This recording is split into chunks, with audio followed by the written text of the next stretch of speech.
Hello. We're in the car on the way back from Fenni, from the launch of the 6 steps of Wales. Yes, that's what we call. And yeah, it was pretty exciting. Everyone was there.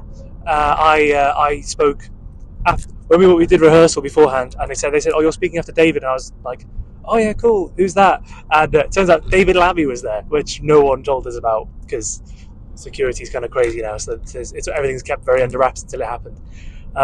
So yeah, I think it was quite good. You're being filmed right now. I'm being filmed by Jill German, who's our candidate in Clwyd North, and our amazing chauffeur for the day is Claire Hughes over here. Go on, pan round. There you go. Say hi, Claire. Hi. She's our candidate in Bangor-Conwy, so it's a proper North Wales jolly down to South Wales. And yeah, we'll be back on the doors really soon though. So we'll see you soon. Take care.